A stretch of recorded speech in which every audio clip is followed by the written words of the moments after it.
Gentleman from California is recognized. Thank you for yielding, and Mr. Speaker, I rise on behalf of my colleagues in Congress who are returned Peace Corps volunteers, Congressman Petri, Congressman Honda, Congressman Dreerhouse, and Congressman Garamendi. 50 years ago, this October, in a pre-dawn address, then presidential candidate John F. Kennedy challenged students at the University of Michigan to give 2 years of their lives to improve America's image by serving abroad.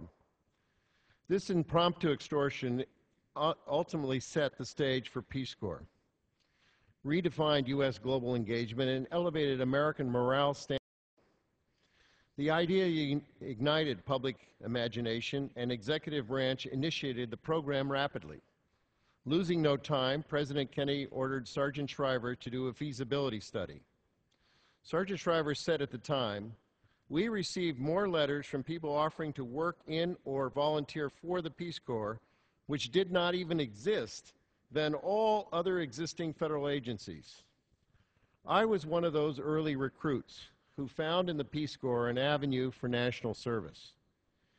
And just as 8,000 current volunteers are doing today around the world, I did many years ago in Medellin, Colombia, South America. As a member of the Peace Corps, you wake up in a distant country without any modern amenities and start working with your neighbors to prioritize community projects. You labor shoulder to shoulder to make those projects a reality.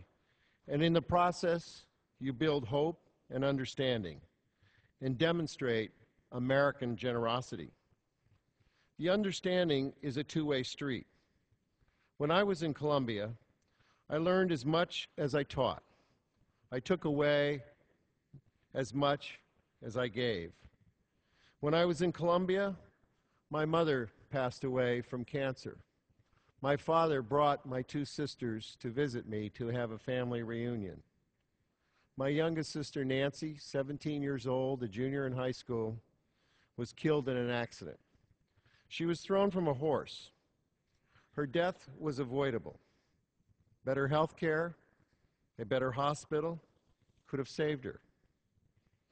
I was angry at Colombia, at sort of third world poverty, at my community, and at myself for having brought my family to visit me.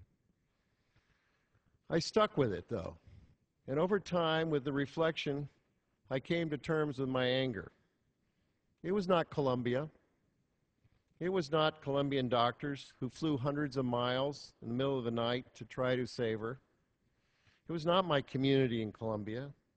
When the landing strip was too dark for a plane to land, members of the community put out burning lanterns to guide the plane in. They consoled me. They took care of our family. It was poverty, the grinding poverty that still exists, that exposes women and men, young and old, to enormous vulnerabilities. I might add that those vulnerabilities aren't protected by an American passport or an American ability to find monetary solutions.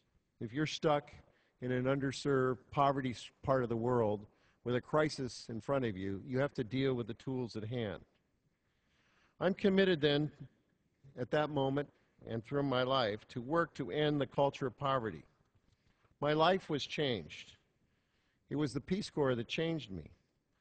My story is one of 250,000 volunteer stories, and millions of more Peace Corps stories if you talk to the communities that receive the volunteers. Peace Corps was then, and continues to be today, a story of goodness of the United States of America. Next year, Peace Corps will celebrate its 50th anniversary. In anticipation of this momentous occasion, the 111th Congress is poised to take action on two very important measures to honor the Peace Corps. The first, the House will vote today to celebrate a half-century of Peace Corps with a commemorative work in the District of Columbia. The commemorative work authorized by this bill is compliant with both the letter and the intent of the Commemorative Works Act. It costs $0 taxpayer dollars, not a penny. This bill provides a space where the creation of the Peace Corps will find its place in American history. It will be a modest commemorative work, a place to contemplate the spirit of hope that gave rise to the idea of sending a cadre of Americans into the world to serve their country by serving the poorest and most vulnerable in the world. It commemorates the creation of a unique form of public service that seeks peace through international service, people-to-people diplomacy, and cross-cultural understanding. I appreciate the work of Chairman Rahal, Chairman Grijalva, and of the minority staff, Mr. Hastings. I particularly would like to recognize the staffs of both of those majority and minority committee members who helped bring this bill to the floor. Later this year, we'll have another opportunity to show our appreciation for the Peace Corps when we vote for the House funding for Peace Corps in the FY11 State Foreign Operation Appropriations Act. The House has met the President's ask of $446 million. The subcommittee marked it at that, and which can renew the promise of the Peace Corps in anticipation of its 50th anniversary. President Obama has directed the Peace Corps to aggressively reform programming and training and open up, expand missions around the world, specifically in North Africa, Central Asia, and the Middle East. Just as President Kennedy did 50 years ago, President Obama inspired a nation with his call to service.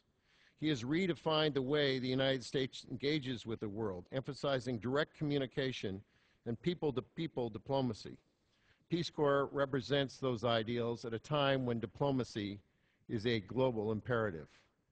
Please join me in voting for H.R. 4195 to commemorate the 50th anniversary of the Peace Corps and allow a commemorative mark to be done at no cost to the taxpayers. Thank you. I yield back the remainder of my time.